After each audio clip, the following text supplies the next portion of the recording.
again. So, okay, 25 participants. So for today meeting, we will discuss about the characteristic and principle of RME, Realistic Mathematics Education. Which means that actually for this meeting is very crucial meeting in which you will know about how is the characteristic, how is the principle of RME, how does it look like in the learning process, yeah.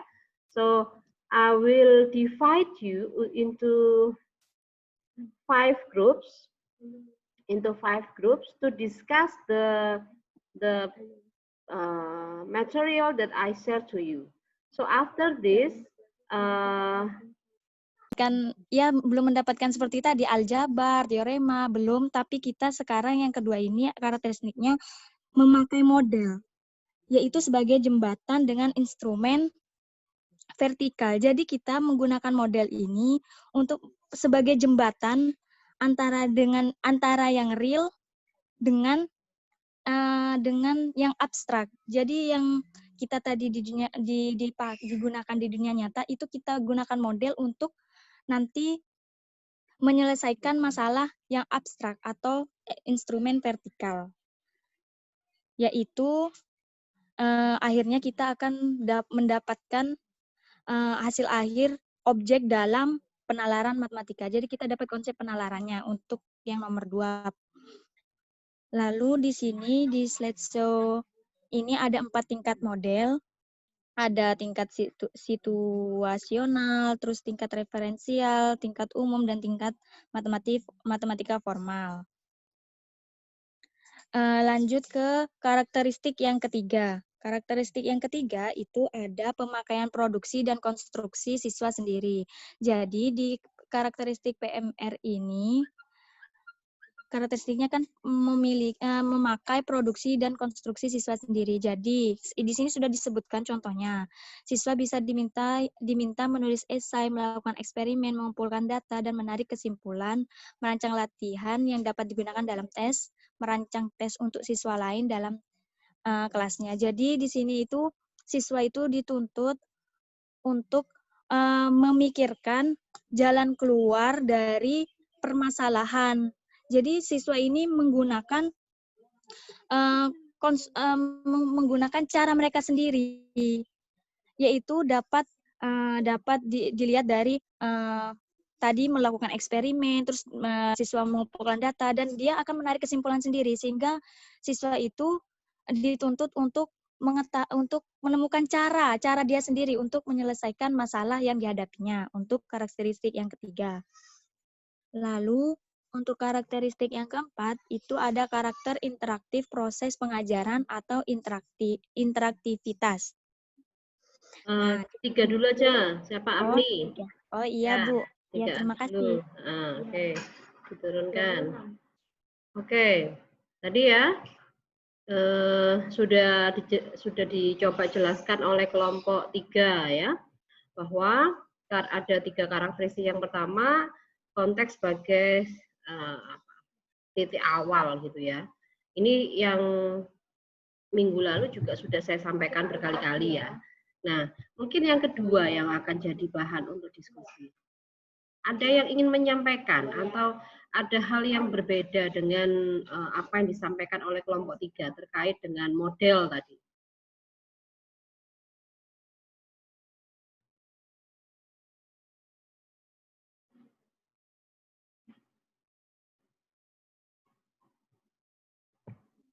Yang 4 model itu, Kak Bu. Paham tidak maksudnya itu apa?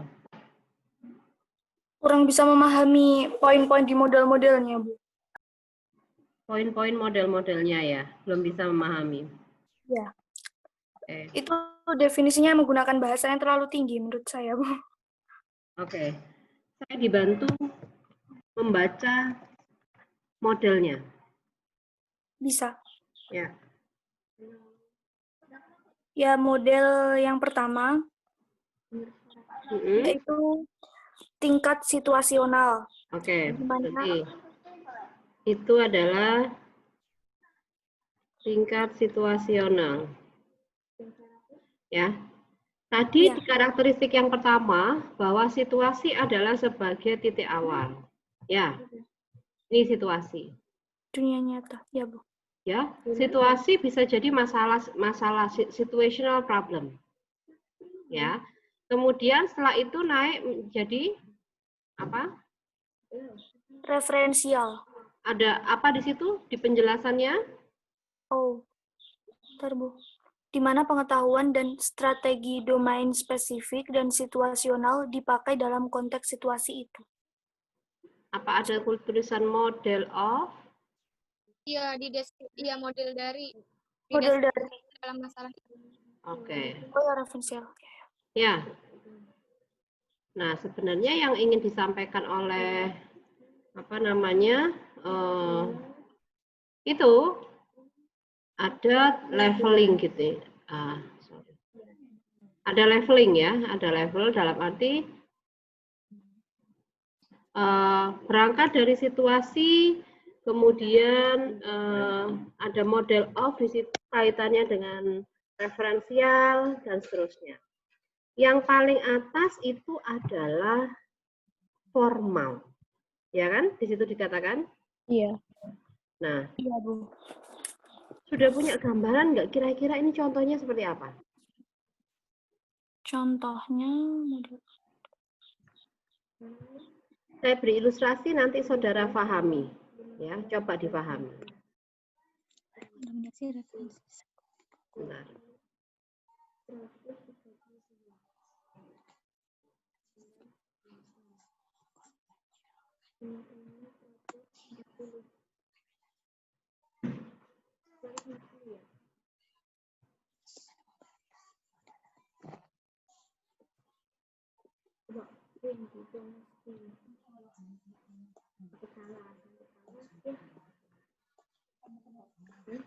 Oke. Ini adalah contohnya. Contoh ada masalah yang diberikan oleh guru. Berapa banyak orang yang ada yang ini situasi nyata di mana pada saat itu ada pemilu di daerah Afrika. Konteksnya adalah siswa diminta untuk mencari how many people who participate in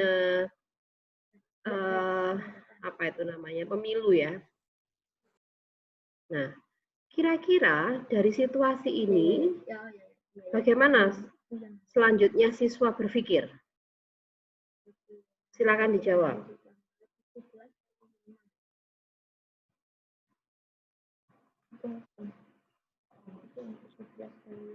Ini salah nggak apa-apa ya, Bu? Iya, nggak apa-apa. Diskusi kok ini. Kalau saya pribadi ya, Bu, mungkin itu kan ada yang lurus, Bu. Kita menghitung kira-kira panjangnya itu mungkin dengan benang atau dengan apa gitu ditempel di gambarnya. Kemudian kita perkirakan semisal 1 cm benang itu ada berapa orang di dalamnya, kan bisa dihitung meskipun kecil. Nanti dari situ diitukan. Oke, oh kamu berarti melilitkan benang, ya? Iya. Oke, good. Satu strategi. Ini kan pemikiran siswa, toh? Siswa bisa student can think anything ya. Banyak hal yang bisa disampaikan. Silakan. Is there any other idea?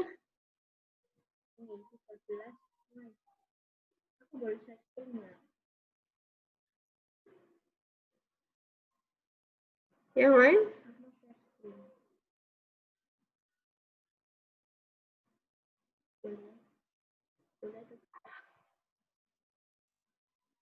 Ada ide yang lain nggak?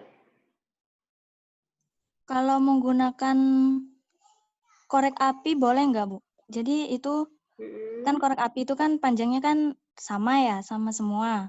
Nah, itu kita tempelkan juga sama seperti itu, tapi kita kalau tadi di benang itu memperhatikan sentimeter, kalau ini berapa banyak korek apinya? Kalau gitu gimana, Bu? Oke. Iya, boleh. Artinya kan medianya aja yang berbeda kan. Yang satu alatnya yang digunakan, yang satu menggunakan benang, yang satu menggunakan korek api, Bu. Korek api yang itu kayu itu ya, Bu. Iya, boleh. Oke, ada yang lain? Beda? Itu Bu, itu manual. Apa? Boleh, berbeda-beda boleh. Dihitung secara manual Bu. Dihitung secara manual, satu-satu gitu ya? Iya Bu. Boleh. Ada pasti yang berpikir siswa, saya mau hitung kepalanya, Bu, titik-titik itu kan kelihatan titik-titiknya. Terus ada lagi? Bu, kalau konyol gitu boleh nggak, Bu? Misal tanya ke panitia gitu. Oh, enggak ada. Ini di Afrika ya, panitianya enggak tahu siapa. Oh. Datanya tadi juga gitu. Minta data, datanya enggak ada, cuman ada ini, gambar ini, kamu diminta untuk memperkirakan. Kira-kira sebenarnya apa yang mau kalau kamu sekarang saya sebagai mahasiswa ya, kira-kira sebenarnya yang mau dipelajari itu apa sebenarnya? Kalau misalnya saya sebagai gurunya memberikan ini ke siswa. Belajar apa? Deret. Hah? Deret. Deret? Ya, oke, saya tampung dulu. Ada lagi? Perbandingan senilai. Perbandingan senilai. Oke, gimana nanti perbandingan senilai nanti dijawab ya. Oke, ada lagi? Grafik fungsi Bu. Grafik fungsi? Itu kan kayak bentuk apa ya? Bentuk persamaan. Oke, ya, saya stop screen-nya. Sekarang kembali ke sini. Ada situasional. Berarti situasional ini kan berarti situasi tadi toh. Ada pemilu, ada gambar, itu kan situasi. Ya kan? Nah, kasihan Haris ini keluar masuk. Haris di mana tuh rumahnya? Gresik Bu. Oh, Gresik. Itu Pantura. Pantura. Oh, Pantura. Oke, ini ya. Secara ini ada apa? Situasi yang dimunculkan itu tadi. Nah, tadi ada yang bilang, Bu, saya menggunakan ini apa namanya? Menggunakan korek api atau menggunakan apa? Benang ya, Mbak ya. Mungkin siswa melakukan seperti ini, yang menggunakan benang itu.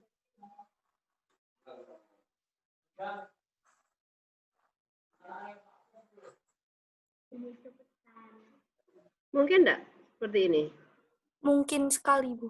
Nah, karena menggunakan benang kan? Karena diminta menggambarkan, ayo jangan ini gimana? Nah, atau menggunakan korek api. Matches ya. Nah, ini. Ya. Ini yang dibuat oleh apa namanya? Dibuat oleh siswa ini disebut sebagai model of-nya. Oh.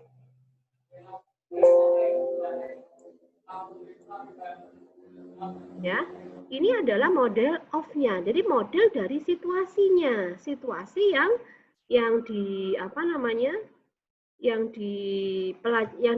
diberikan oleh gurunya. Oh iya, masalahnya ini digambar. Ini model of situation sebenarnya. Can you understand? Yes, ma'am. Oke. Insya Allah. After that ada referensial, setelah itu apa? Modelnya. Umum. Tingkat umum. Tingkat Umum. tingkat umum atau disebut dengan Model 4. Formal. model 4, formal. Setelah model 4 formal ya. Ya. Nah, seperti apa model 4 itu? Nah, kalau kamu lihat di sini. Tadi untuk yang apa ini per 10 diberi berapa? Berapa orang misalnya?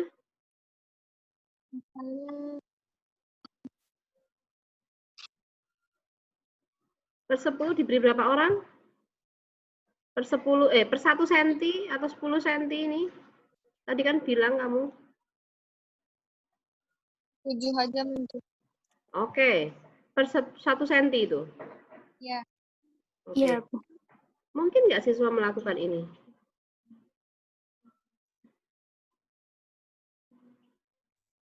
Mungkin, sangat mungkin, Bu.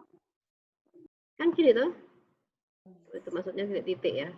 7 tambah 7 tambah 7 tambah sampai sama dengan titik-titik gitu kan?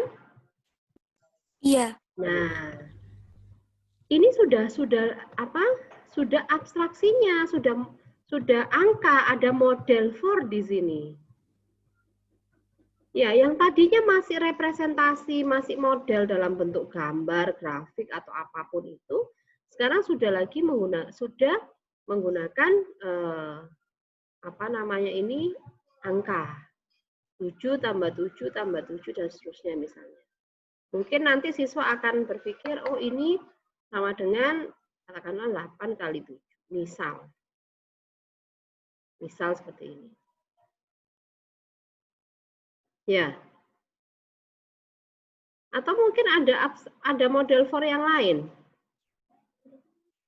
Itu Bu dibuat perbandingan. Oke, gimana perbandingannya? Kalau 1 cm kan ada 7 orang. Berarti kalau panjangnya, semisal panjangnya benang 8 cm, itu berapa orang? Seperti itu. Oke, 1 cm itu 7 people. Gitu ya. Kalau misalnya dia 10 cm, ini berapa? Nah, ya. Ini kan model for-nya di sini. Nah, sedangkan ini ya, artinya misalnya di formal ini kira-kira apa saja yang dipelajari sebenarnya? Mereka belajar apa saja kira-kira yang bisa mungkin, yang muncul dari situasi ini, dari soal yang diberikan ini? Perbandingan senilai. Boleh, ya. Perbandingan senilai. Terus apa lagi? Perkalian. Ada perkalian. Ada lagi yang lain? Apa lagi?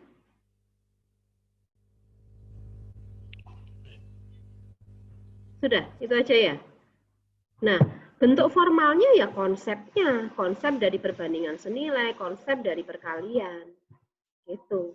Tapi tidak serta-merta siswa itu diajarkan ini loh perbandingan senilai. Jika 1 cm 7 ini 10 cm berapa orang. Nah, ini kan diberi apa namanya aplikasi kalau seperti itu. Ya. Tapi bagaimana mulai dari situasi how many people ya? Ya. Nah, dari situasi how many people ini ternyata secara formal itu mengarah ke konsep perbandingan senilai. Bisa juga konsep perkalian, tergantung apa yang mau diajarkan di situ. Ada yang masih bingung dan ingin ditanyakan?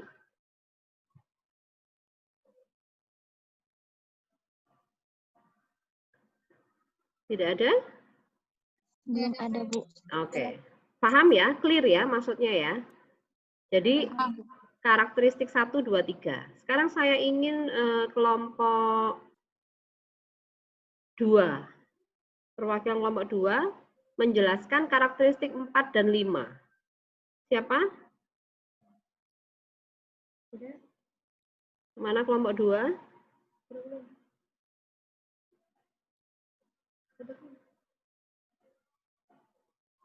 Tadi Afni ya. Sekarang kelompok 2 mana?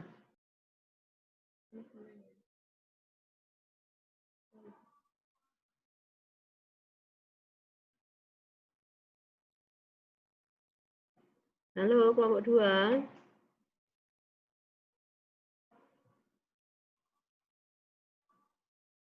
Tidak ada? Iya, Bu, ada. Siapa? Safira? Ya. Oke, Safira, kamu saya beri hak untuk jadi co-host. Silakan share apa yang kamu pahami dan teman-teman di kelompok 2. Ya, silakan Safira.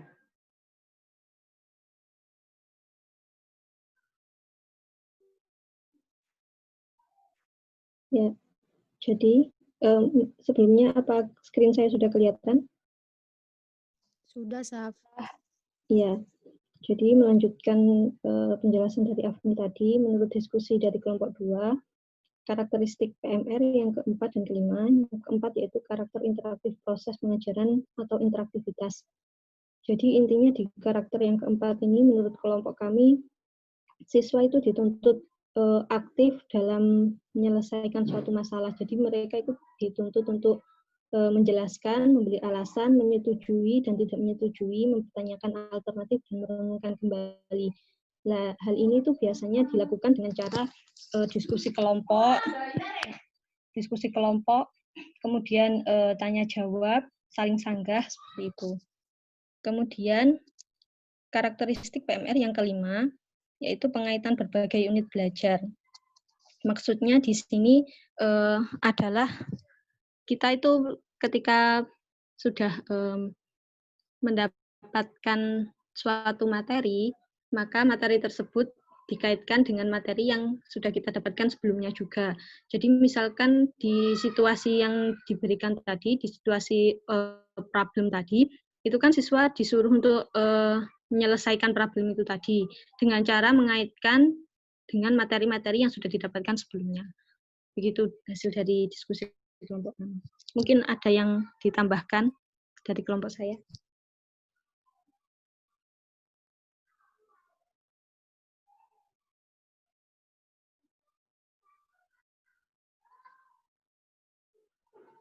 Oke, thank you, Safira. Kelompok lain, apakah ada yang berbeda dari kelompoknya Safira? Saya persilakan.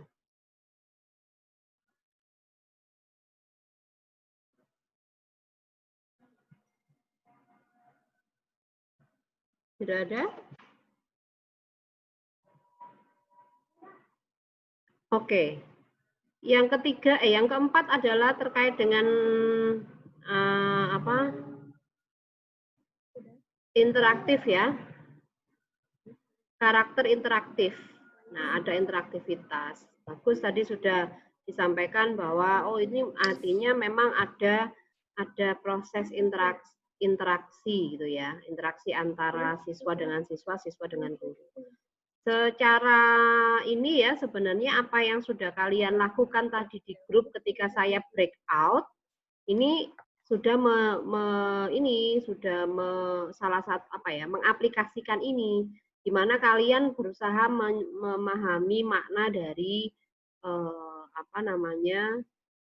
prinsip dan karakteristik ya, karena perkuliahan kita itu. Nah, di materi yang tadi misalnya bisa dicontohkan ketika mencari banyaknya how many people tadi ya, banyaknya orang, mereka bisa berdiskusi. Diskusinya ya bisa jadi, saya pakai strategi ini, kayaknya caranya begini nih. Nah, itu adalah salah satu contohnya. Nah, yang kelima ya itu adalah ada Yang kelima tadi adalah pengaitan berbagai unit belajar ya. So, saya pause dulu ya, sekitar 3 menit ada adzan. Iya, Bu.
Oke, coba kita lanjutkan ya.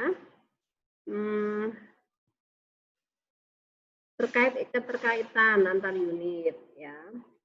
Ini sebenarnya bisa kita pahami dari ini. Misal contohnya nih ya, pada materi perbandingan senilai pada aktivitas tadi mencari berapa banyak orang tadi. Nah, di sini ada materi perbandingan senilai dan perkalian yang diajarkan oleh yang sebenarnya dipelajari oleh siswa. Nah, maksudnya apa? Loh, ternyata dalam salah satu pembelajaran ini itu ada siswa ini belajar perbandingan senilai, siswa ini belajar perkalian sebenarnya. Jadi tidak hanya sekedar belajar perkalian titik. Oh, ternyata siswa juga belajar perbandingan senilai gitu loh. Maksudnya begitu. Ya, itu yang dinamakan keterkaitan antar unit ya. Bahasa ininya dalam bahasa Inggris ya. That for the fifth characteristic we call as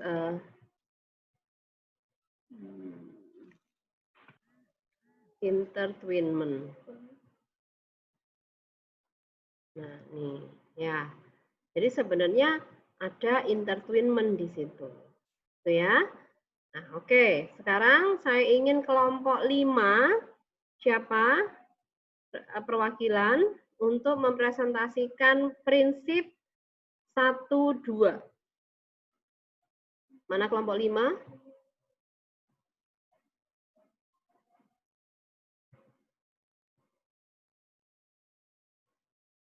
Mana kelompok 5?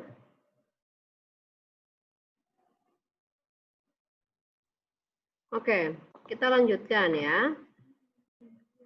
Jadi ada 3 prinsip PMR yang kamu harus ketahui selain 5 karakteristik. Yang pertama adalah guided reinvention atau progressive mathematizing.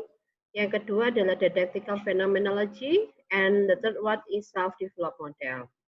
So actually this principle is relate to the characteristic. For example, in guided reinvention, what we are going to do, or what the students going to do, is to find something, to reinvent something. For example, from the problem that I gave to you to find how many people, actually they try to find the multiplication. They try to find proportion, linear proportion. Sebenarnya nggak langsung diberikan toh apa itu linear perbandingan senilai, apa itu perkalian. Tapi mereka bisa melakukan penemuan, reinvention. Nah, ada guided-nya di sini. Nah, guided di sini adalah peran guru. Memang yang sulit adalah sebenarnya itu membuat masalahnya. Sampai ketemu ide dari sini, kemudian dari tugas mencari banyaknya orang, which is very simple, and then try to lead your student to find the linear proportion is not an easy task gitu ya. Bagi guru menemukan jalan itu tuh kadang-kadang tidak mudah. Nah, ini yang namanya prinsipnya ya. Prinsip yang pertama ada guided reinvention. And then the second principle we call as didactical phenomenology. So this second principle actually if we talk about this part, it is going to be huge material and very bisa dibilang pembahasannya ini bahasanya tinggi gitu ya, karena ini dulu di awalnya diberikan oleh Frudenthal tahun 73, ada bukunya Didactical Phenomenology. Tapi untuk S1 sudahlah, tidak usah sampai memahami buku itu karena bahasanya dalam bahasa Inggris dan tinggi gitu ya, biar nanti mahasiswa S3 saja yang itu. Pada prinsipnya adalah untuk pada bagian Didactical Phenomenology ini sebenarnya ada proses didaktik di mana seorang guru itu sudah harus tahu ya, mengetahui atau mengungkapkan kira-kira untuk topik ini, topik tertentu, perkalian, pembagian, persamaan linier, kemudian ada garis singgung dan lain sebagainya. Sebenarnya aplikasinya itu apa sih yang harus diantisipasi dalam pembelajaran. Nah, kemudian kita harus mempertimbangkan tadi ketika misalnya saya bisa menunjukkan dari konteks itu kemudian berjalan sampai formal, mulai dari konteks kemudian referensial ya, model of, model for. Nah, sebagai seorang guru atau pembuat lintasan belajar ini harus bisa mempertimbangkan kira-kira siswa saya bisa nggak sih melewati apa yang saya rencanakan. Ya. Jadi mempertimbangkan pantas tidaknya suatu topik digunakan sebagai poin-poin untuk suatu proses matematisasi secara progresif. Nah, yang ketiga ini self-develop model. Ya, ini sebenarnya sudah saya jelaskan tadi. Ada model of, model for. Nah, ternyata dari diskusi tadi, ya, antar kalian saja, misalnya saya jadikan siswa, kalian punya model sendiri untuk menerjemahkan situasi yang diberikan. Makanya kita sebut sebagai self develop model. Modelnya itu dibangun dari siswa, bukan diberikan oleh gurunya. Ya. Nah, kalau katakanlah sebagai saya bisa memberikan contoh persegi panjang, kenapa? Sebentar, saya akan berikan contoh. Oke.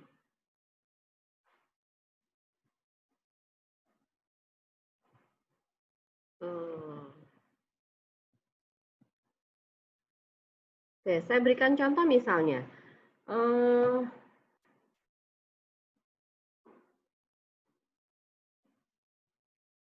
Tadi sampai mana tadi? Oh, belum bisa.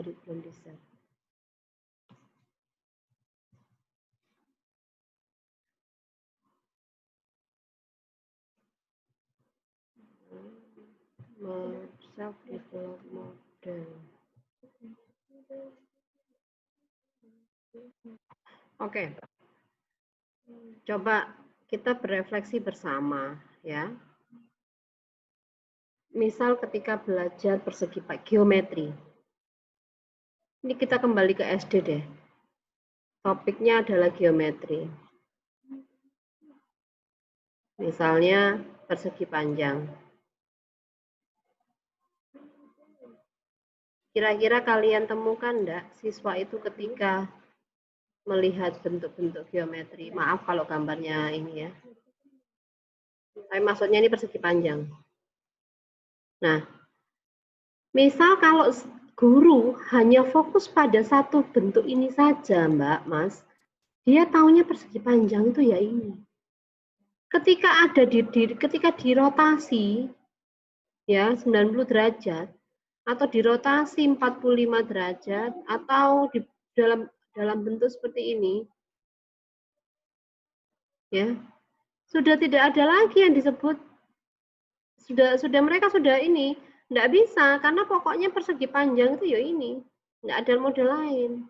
Ya, ini kalau misalnya model self develop modelnya tidak benar-benar diberikan kesempatan ke siswa gitu ya. Karena ini satu-satunya gitu. Gitu ya. Oke. Itu ya penjelasan dari saya terkait prinsip. Ada yang ingin ditanyakan?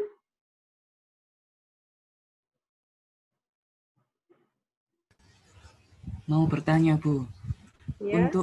Untuk prinsipnya itu apakah saling keterkaitan, Bu? Maksudnya itu guided itu apakah ada guided kan dari gurunya sendiri untuk membimbing muridnya untuk menyelesaikan suatu permasalahan. Sedangkan yang self develop itu kan untuk muridnya sendiri. Itu bagaimana ya, Bu? Iya. Jadi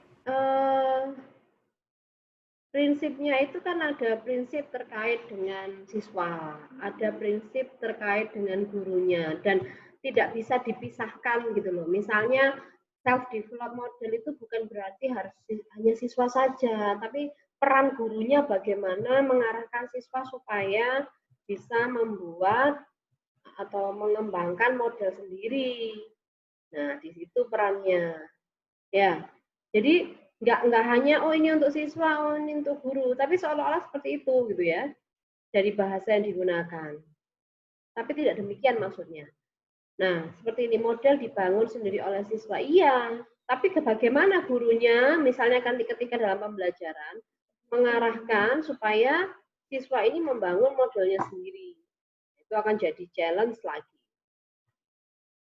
Ya, kemudian ini, nah kalau ini sudah, ini juga begitu. Ini banyak lebih ke gurunya dalam arti begini. Nanti kira-kira kalau saya melakukan pembelajaran seperti pembelajaran ini gitu ya, kira-kira siswa saya ini enggak ya, pas enggak ya untuk siswa saya harus memahami siswa saya. Nah, ini dari sisi itu ya, dari sisi gurunya. Dari siswanya ya, mereka akan secara natural kok, kalau kamu misalnya sebagai guru memberikan masalahnya, masalah kontekstual ya, benar-benar natural. Terbukti tadi kamu sangat natural bilang, loh Bu, ini tuh menggunakan benang, ini natural sekali. Yang tadi pagi sebelum saya juga kuliah mata kuliah yang sama, itu tidak keluar strategi benang, tidak keluar, berbeda strateginya. Apakah terus salah? Ya enggak toh.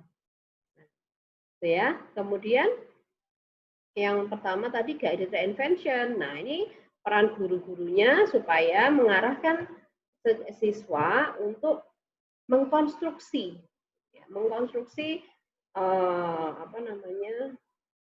pengetahuannya terkait dengan materi konsep itu yang mau diajarkan. Itu ya, semoga bisa memahami kamu. Baik, Bu. Ada lagi? Saya mau bertanya. Iya, Taifatul. Itu tadi kan Ibu menjelaskan tentang poin kelima karakteristik PMR, pengaitan berbagai unit belajar. Semisalkan tadi saat kita belajar perbandingan, kita juga belajar perkaryan. Nah, yang saya tangkap itu gini, Bu. Saat diskusi tadi, menurut saya, saat kita belajar sesuatu, itu juga menggunakan ilmu-ilmu yang sudah kita pelajari lebih dulu. Tapi kalau pada saat mendengarkan penjelasan Ibu, saya mendapat pemahaman itu, saat kita belajar satu ilmu, kita juga belajar ilmu yang lain. Jadi sebenarnya maksud pengaitan di sini itu ilmu yang sedang kita pelajari itu pemahamannya dibantu dengan ilmu yang sudah kita dapat sebelumnya, atau di saat mempelajari ilmu ini kita juga belajar ilmu yang lain, seperti itu. Terima kasih. Good question. Ya. Nah, kalau tadi yang awal kamu sampaikan memerlukan pre-knowledge ya. Jadi ada pre-knowledge, pengetahuan sebelumnya gitu kan? Iya. Itu ya. Kalau pengetahuan sebelumnya itu bukan makna yang dimaksud di entertainment. Nah, kenapa karakteristik entertainment ini muncul? Itu dilatar belakangi oleh gemuknya kurikulum, Mbak. Gemuknya kurikulum SD, SMP. Kemudian guru itu let's say harus menyelesaikan materi itu ya. Kita bicara dalam kondisi normal, bukan di kondisi yang seperti sekarang ya. Kan sekarang kan ada kurikulum penyesuaian toh. Nah, dulu pada saat kondisi normal itu banyak sekali yang menyampaikan nggak bisa dilakukan PMR ini, waktunya itu loh nggak ngikuti. Karena kita mengantar siswa mengkonstruk, gitu. Ya. Akhirnya ada karakteristik, sebenarnya ada karakteristik yang kelima itu, entertainment itu, di mana guru itu ketika mengajarkan sesuatu itu bisa mengaitkan antar konsep. Gitu. Dalam suatu pembelajaran, aku mau membelajarkan let's say volume bangun ruang. Kalau volume bangun ruang, aku juga mau belajarkan perkalian.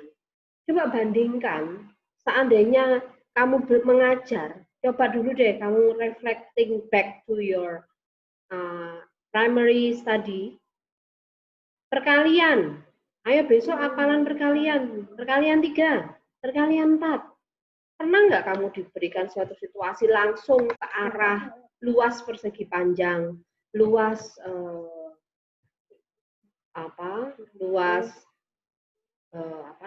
persegi misalnya. Nah, pernah nggak seperti itu? Belum. Ya. Nah, sebenarnya ketika kita mengajarkan, oke, perkaliannya lewat luas, gitu ya. Kemudian di situ ada proses supaya siswa memahami bahwa untuk mencari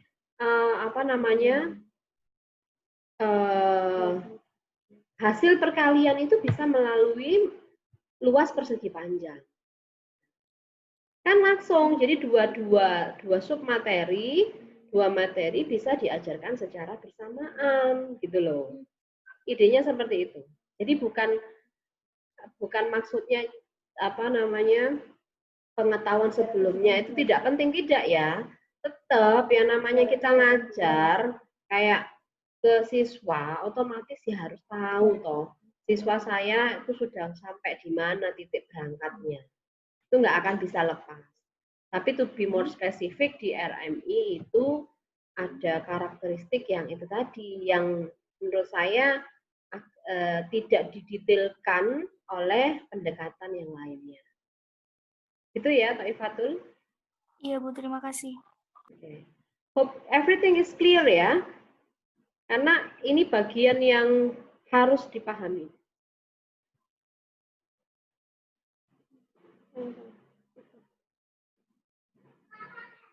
Ya, ada pertanyaan?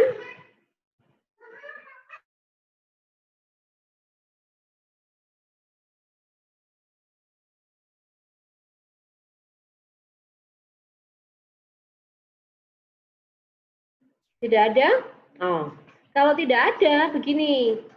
Jadi kalau situasinya normal, sebenarnya kalian di pertemuan ketiga kan sudah tahu tuh pembelajaran PMR itu seperti apa dalam secara teori ya, sudah tahu secara teorinya. Coba kita akan melihat natural teaching. Ya. Kalau di pertemuan normal tidak ada pandemik ini, mahasiswa biasanya saya minta ke sekolah untuk melihat sebenarnya di sekolah itu seperti apa. Walaupun di pertemuan pertama kita sudah bahas pengalamanmu waktu sekolah piye. Nah itu kan kamu sekolah berapa tahun yang lalu. Nah mungkin ada perubahan setelahnya. Nah tapi karena ini pandemi, untuk minggu depan itu adalah asinkronus jadwalnya. Bagaimana asinkronus? Kalian saya minta untuk mencari tahu bagaimana bagaimana proses belajar mengajar yang natural, yang terjadi. Boleh di masa pandemik ini gimana, secara ketika di kondisi normal gimana.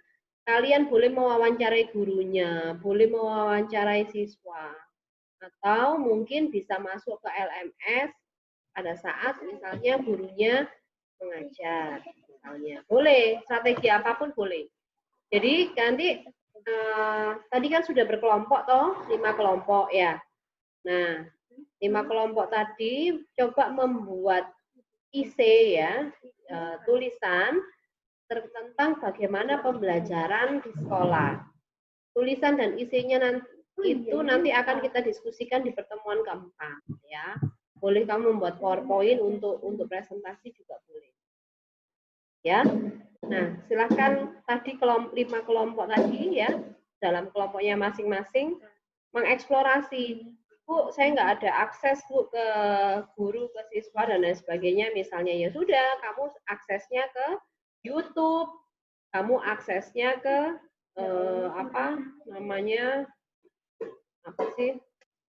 ke artikel ilmiah misalnya, ada jurnal artikel. Biasanya dia ada beberapa yang menjabarkan siswa belajar gitu ya.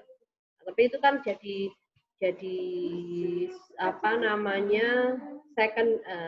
sekunder, bahan yang sekunder.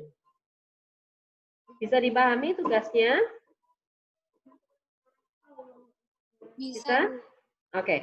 Nah, di V-learning di pertemuan ketiga sudah saya cantumkan tugas di situ. Tugas di situ kamu bisa lihat bagaimana cara membuat isinya. Misalnya nama filenya harus seperti apa, kelas apa, NIM-nya apa, 3 digit terakhirnya berapa gitu ya. Secara berkelompok nanti dikumpulkan satu aja.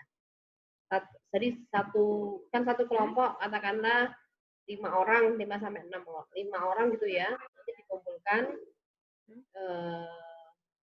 ini aja, satu aja.